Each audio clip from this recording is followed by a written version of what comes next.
Alam mo, lakas kargado eh. Uy, pag ganito setup nyo, kitang-kita nyo yung nasa likod nyo. Kita mo naman, 4 ang side mirror.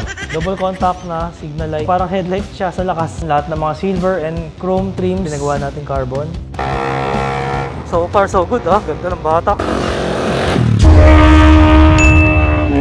Ito na mga katingin, dumating na yung parts natin na in-order para sa Giorno. Medyo matagal natin inantay, mga almost 2 weeks. So ito, medyo marami, ilang parts to. So mga 6 na parts, tapos meron pa tayong in-order dun sa J-Zone sa Caloocan. So ito, galing ng Thailand. Tatak na ito, Chan Speed. Okay, unboxing natin sa likod. Tignan natin kung tama yung pinadala sa akin, baka mamaya bato lang pala eh. Ayun. So secured na secured. Naka-tape pati sa loob. Wow! Kita niyo naman, parang ano, titanium finish. So ito na siya. Ganda ng ano, may rubber pa yung spring oh. Parang yung mga branded na exhaust ng big bike eh. Dito maliit, palaki ng palaki. Kasi ginawa to para sa 160cc to 80cc. Kasi kailangan natin mag-upgrade in the future. So yan, made in Thailand. Medyo mabigat din pala. Tapos malaki butas niya. So ito yung power pipe pang Giorno. Bigat. So pag installation na, timbangin natin kung alin yung mas mabigat sa kanilang dalawa sa stock. Tapos syempre, masa-soundcheck natin. And yung presyo nga pala nakuha natin dito is around nasa mga 5,000. Kasi may mas mura, yun yung mga mas tahimik. And ito naman, napakalaki, di ba? Akala mo damit. Akala mo ano eh, gown. Ayun, ang laki. So ito siya. Flat seat. Pero may foam naman. So packaging nila, napakaganda ng packaging. Ang hirap buksan. Nakakatamad buksan, no? Parang ayaw pagbukas eh. Yun. So may kasama na siyang bakal. Yung dati kasi mga flat seat, kailangan pang ilipat yung bakal eh. Yung para sa lock. So yung foam niya kulay white. Iba kasi mga flat seat.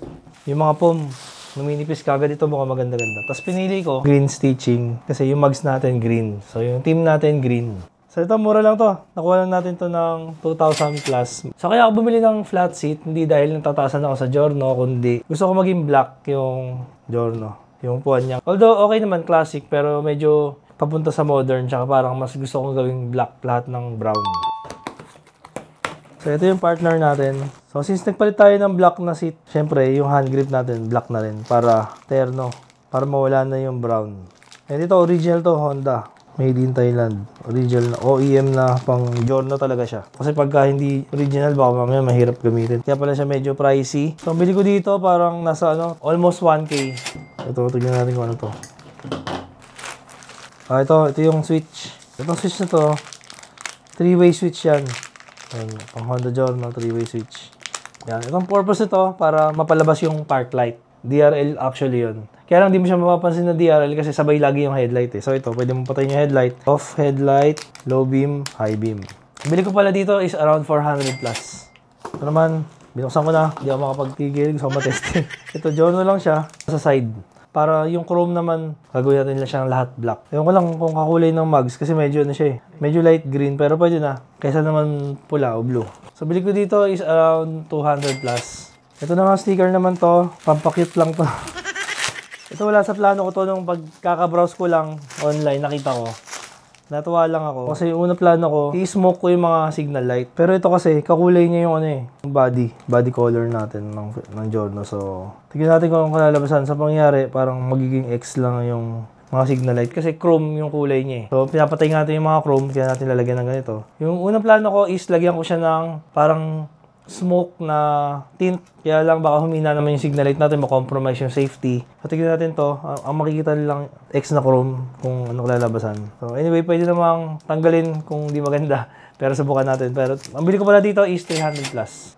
Actually, marami pa tayong mga parts na parating pero ito pa lang muna yung gagawin natin sa build natin kasi medyo matagal pa darating yung iba. And then yung mga chrome and silver parts ng Giorno natin, pa-carbon na natin sa S-Works. Let's go! At nandito na nga tayo sa S-Works Carbon Expert sa Santa Quiteria, Caloocan. At sinimulan na nga nila kagad baklasin agad-agad ang mga pairings ng ating Giorno. At hindi pala biro ang pagbabaklas ng pairings nito. Medyo challenging. Siyempre, ang kinakalas nila yung mga parts na ipapa-carbon natin. At sa hirap nga baklasin, ayan, uminit na yung ulo ulo ni Kuya, hinagis na. Pero joke lang, talagang mahirap lang siyang baklasin. Para mabaklas mo yung mga garnish niya, kailangan mo talagang kalasin halos buong kaha. Ayan, hinagis na lang namin yung fairings kasi kakarbon naman yan, kaya okay lang magasgasan. So ito na yung finished product, napakaganda. So ito na mga katingin, andito na tayo sa S-Works Carbon Experts. Ayan, pakita ko sa inyo yung quality ng gawa nila. So ganyan ang kalalabasan after makarbon ng inyong fairings or yung mga plastic garnish ng motor. Pulido-pulido. Kita natin yung pagka-carbon. Ang ganda.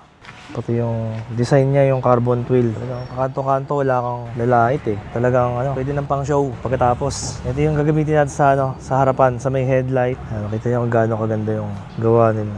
S-Works Carbon. Ito naman yung sa panel. Kulay silver kasi to. Pinakarbon na rin natin para terno lahat. Dito naman yung sa may dibdib, yung may Honda. Maganda yung may araw, no? Kitang-kita yung Ito yung sa likod, yung sa may taillight. Alright, kabit na natin. And finally, eto na, ini-install na yung mga carbon fairings at excited na ako. Dahil talagang magkakaroon ng magandang transformation itong Giorno natin. Nag-start kami ng Carbon 2019.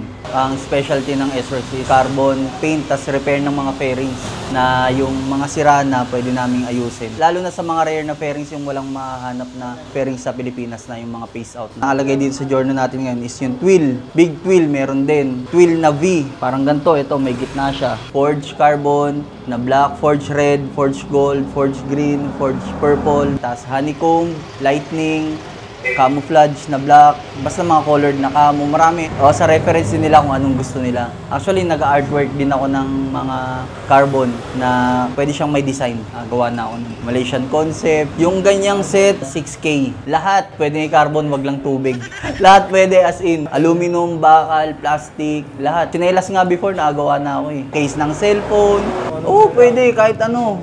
Kahit banyo, pwede yan. Ayun, sa mga magpapagawa, pasya lang kayo sa S-Works dito sa 577 Reparo Road, Santa Quiteria, Barangay 162, Caloocan City. Or yun nga, sa Google Map, S-Works. So ito na yung Giorno natin naka-carbon and another day of build. Siyempre ito yung sa Giorno natin na beige. Gamitin din natin to.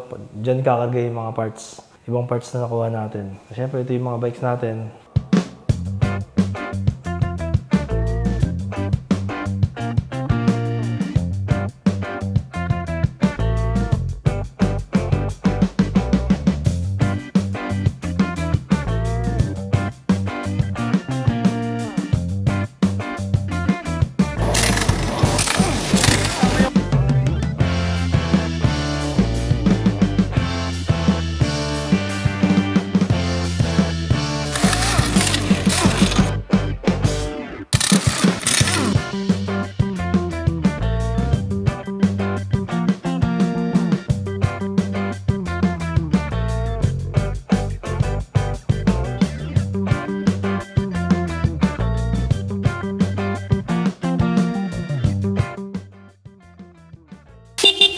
So ito mga katingin, alamin natin kung makakasave ba tayo ng weight kapag naka-aftermarket. So unahin natin buhatin, syempre itong stock.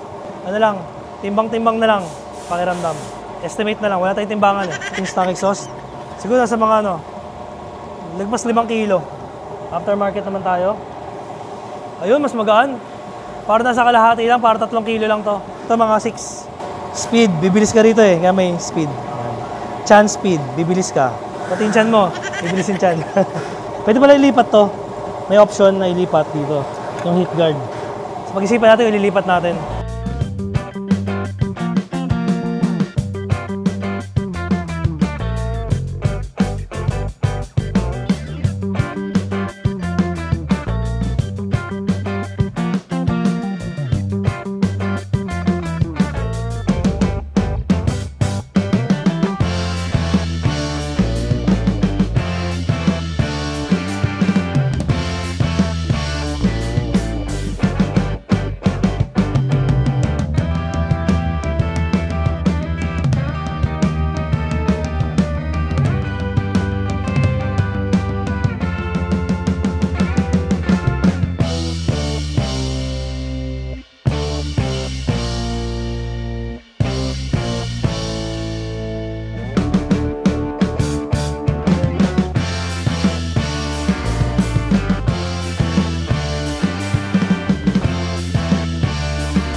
Ito na yung second stage ng build natin. Siyempre yung una, yung powder coat ng wheels. Siyempre double contact valve. Tingnan natin yung gano'n siya kalakas. Sa outdoor, lakas pa rin, no? Red siya pag naka-park light. Siyempre yung switch na nilagay natin dito. High-low. Para naiiwan yung DRL na dyan. Tingnan natin yung signal light. Ganyan siya. Siyempre yung pipe natin. Made in Thailand. Pati yung tunog pang Thailander eh. Yung mga rock and roll pipe eh. Pero pagka banayad lang yung pigama sa kanya, hindi naman siya sobrang ingay no? Try ko banayad lang Yan, kasi mangyayari hahabulin mo yung sound niya. So pag para mahabulin mo yung sound niya, bibiglain mo. Pag binigla mo, nag-iiba yung tunog niya.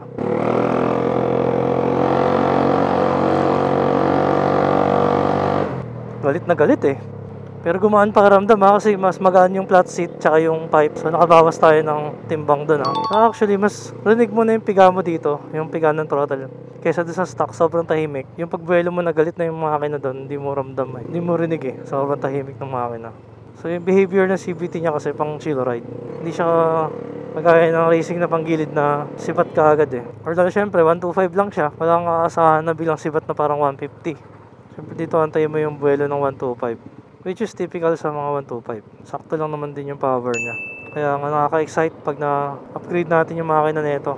Nakaka-excite kung anong kalalabasan. Oh, ano ginagawa mo? Kasi tatang lumagpas. Diniretso niya talaga. Diretso.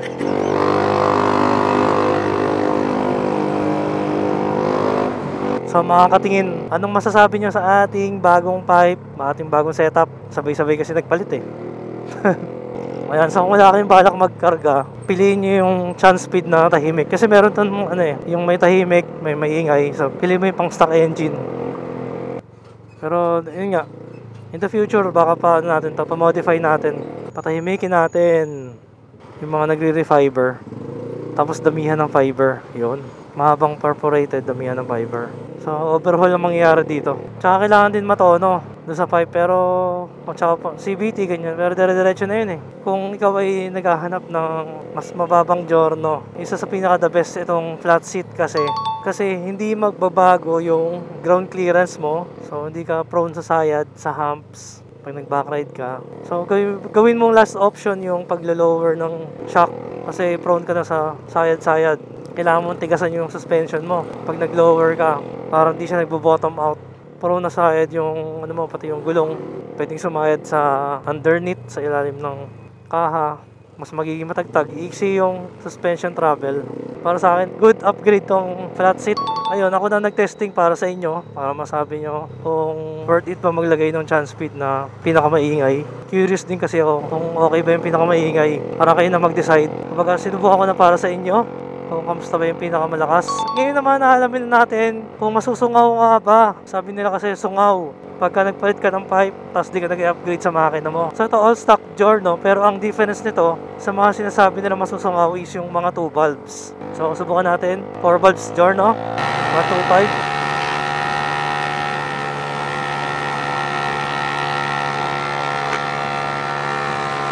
So far so good Ganda ng batak. Pero napakaingay lang talaga. So confirm, di naman siya umina Parang ganoon din ng top speed ko dati rito. Hindi naman siya nasungaw. Umingay lang talaga. Tsaka gumaan. Yung pinakamaganda best is gumaan siya. So, ayun, panalo. Depende na lang talaga sa'yo kung anong trip mo sa buhay. Siguro ayoko lang dito yung ingay. Masyado maingay. Yari tayo kay misis nito pag sinakay natin dito. 100% mapagalitan tayo, reklamo yun. Pag reklamo, patahimikin natin yung pipe. So ayun mga katingin, humabol yung isang package natin from Thailand. Pero nang hinayang naman ako kung di siya masama sa build. Kaya ngayon, i-unboxing na rin natin tapos install na rin natin para makita natin yung finished product. Kasi diba sinabi ko sa inyo, iba-blackout natin lahat ng chrome and mga silver. Kasi yung side mirror natin, chrome. Kaya kailangan yung team natin is black out lahat ng chrome and silver parts. So, ito, excited ako para dito. Unahin natin muna to. Bakit ang pangalan, Rotae. Bakit kasi naisip nilang pangalan, Ang daming pwedeng pangalan, Pwede naman rose sheet. So, amoy natin. Hindi naman siya amoy, Hindi naman siya amoy Rotae. Baka, Rotae. Ayan, nakita niyo for Giorno talaga siya. Pero, compatible din pala siya sa Click 160. So, yun, Thailand yung sulat. Factory Racing nakalagay. For professional, Factory Racing. Ito, maganda sa kanya. May kasama na siya mga Allen. Tsaka washer. So ito na siya. Wow, CNC. Tapos, bar and mirror. Ayan siya. Medyo mabigat. Yung lens niya, para siya may pagka-blue lens. Tapos wala siyang grado. Para siyang mas nag-ultra wide. Kaya lang, di ko lang alam sa checkpoint no kung pasok kasi parang 4 fingers daw eh. So parang hindi masyadong pasok. Pero ito naman kasi pang display natin, more on pang display. Pero siguro pag maglo-long ride tayo, ibabalik natin yung stock. Eh syempre, pag tinanggal natin yung side mirror, may maiiwan tayong butas dun sa mounting. Kaya meron tayo nito. Kaya tayo bumili din nito. Ito yung pang-takip dun sa mounting ng side mirror. So kulay green din syempre. Yung presyo nga pala nito, nasa almost 900 para lang dito. Ano rin yata kasi ito yung CNC. Itong side mirror na bar end, nasa mga 2.8 may get. So let's go. Bit natin.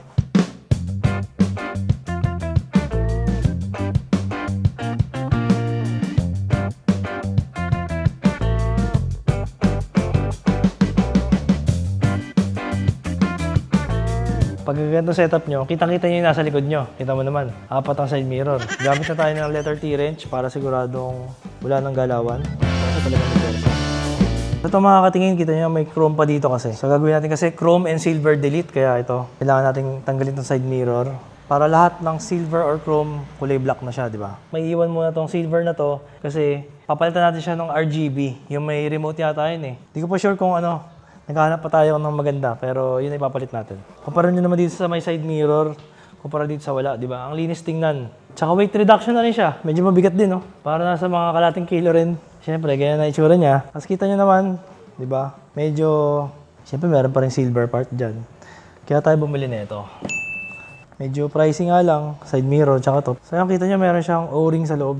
Kailangan yung Giorno, siyempre, nakatapat sa atin. Siguro, press down lang natin. Matigas, ah. So, ito na mga katingin ang final form ng ating 2025 Honda Giorno na white. So, unang-una, pinagyan natin siya ng mga carbon. Lahat ng mga silver and chrome trims, pinagawa natin carbon. Yung mga brown, ginawa natin black. So, kaya tayo nag-flat seat. Hindi dahil mataas para sa atin. Although mataas naman talaga siya. Pero ginawa natin siya para maging black. Ayoko naman kasing galawin yung stock seat. Kasi sobrang lambot ng foam, ang ganda eh. So, just in case gusto natin mag-long ride, pwede natin siyang ibalik yung stock seat. Ngayon, kung city-city lang or pang-forma, pang-tambike, dito tayo sa flat seat. And then, tinerno natin, bumili tayo ng original na pang-Giorno na kulay black. And then, nagpa-powder coat tayo kay Defy Customs and napili natin green. So hindi ko rin alam bakit green pero siguro kasi marami nang naka-red and naka-blue na team. Sinubukan natin green naman and then nakakita rin kasi ako ng mga green parts. So ito, nilagyan natin siya ng green na trims dito. Kaya katerno naman siya. Tapos yung levers, pinagtripan ko lang, ginawa ko lang siya ding green. Para din may katerno yung mugs. And then yung seat natin, pinili ko green stitch para mag-match din siya. Pero yung apakan, hindi ko na siya pinag-green kasi so dati itong silver, pinagawa natin siyang wrinkled finish kay Defy Customs kasi scratch proof daw kapag wrinkled. Tsaka hindi siya madulas kasi sabi nila medyo madulas daw yung tapakan. And then dito naman, matte black lang pinili natin sa grab bar, silver din yan. Sa blackout lahat. Pati yung swing arm. Switch natin, naglagay tayo ng 3-way switch para mapakita natin yung DRL dito. Kasi usually, pag stock, kasabay na ng DRL yung headlight, yan hindi siya pansinin. So pag naglagay ka ng headlight switch, ayun ang mangyari sa kanya. Tapos, pag naglagay tayo ng low, and dito yung bright. So, minsan nasisilaw sila. Nakakasilaw daw yung headlight ng Giorno kasi mataas. So, pag nasilaw, di pwede mong patayin. Di ba? And then, ito, parang headlight siya sa lakas. Sobrang lakas, oh. Double contact na signal light. So, pagka di ka naka-signal light, naka-white lang siya. Pagka nag-signal tayo, nagiging orange. Ganun din sa taillight, LED bulb. Nabili natin kay Defy Customs, Caloocan. J-Zone. Kaya pag nag-signal tayo, ito may dumating na pyesa. Papahabol pa sa build. Ano kaya to? Ito na yung switch. Ayun. Dumating na yung pyesa na natin natin. So, abangan nyo mga katingin, nasa next build natin. Kita nyo naman yung lamesa ko XADB. Nagawa lang natin lamesa. Abangan sa next build natin. So, ito yung order natin switch para siya dito. Kasi yung available ngayon, hazard. Pero napili natin ito. Kasi ito naman, magiging switch siya ng mini driving light. So, off yan. Dito yung low and dito yung high. So, 3-way switch para sa mini driving light. Tapos, yung hazard natin, lalagay natin dito. Merong switch na in-order ako na may hazard dito. So, abangan nyo. Sa next build yon, tsaka yung shock, order din tayo ng rear suspension na fully adjustable. Mini driving light, syempre. Tsaka kung ano pa mga available, abangan nyo yun. Yun yung final build natin kay Giorno. So, bukod dun, meron pa tayong engine upgrades. Palitan natin yung engine niya, kaya tayo naglagay ng pipe na para sa 160 to 180cc. And may in-order pa pala ako para dito. Yan, yung clear cover dito. Tapos merong parang laruan sa loob. So, abangan nyo, exciting yun mga next part ng build natin. And then finally, yung stickers nga pala natin. Hindi pa natin nakabit kasi kailangan natin ng professional. Kasi sinubukan dun sa J-Zone, medyo nahirapan si Kuya. So abangan nyo, sabay na sa next build to. Kasi kinulong tayo sa time. So baka palagay natin kay RTP decals. And then lastly, pahabol natin sa build, itong CNC bar and mirrors natin. So medyo lumapad ng konti yung profile niya, mga plus 2 inches. Kabilaan. So, medyo may compromise sa pagsingit-singit pero linis tingnan. So, try natin yung pipe niya. Sakyan ko na siya. Ayan. So, yung pipe niya, sakto lang naman yung ingay pagka naka-minor. Pagka ni-rev natin. Low rev lang, maganda. Smooth na smooth lang. Pero pagka nilakasan natin, alam mo pang drag race. Alam mo, lakas kargado eh. Uy. Pero yung pipe niya medyo naingayan tayo. Kaya abangan nyo yung gagawin natin dito. And then, after pala nitong build natin, nagawa tayo ng comparison, ownership review, and comparison sa isang journal natin na all stock. Kung ano ba yung mas masarap gamitin, kung naka-setup or yung all stock. Kung ano ba yung advantages ng mga pinagbibili natin para malaman nyo kung masasayang ba yung pera nyo o hindi. Nauna na tayo mag-testing. Kayo na bahala mamili.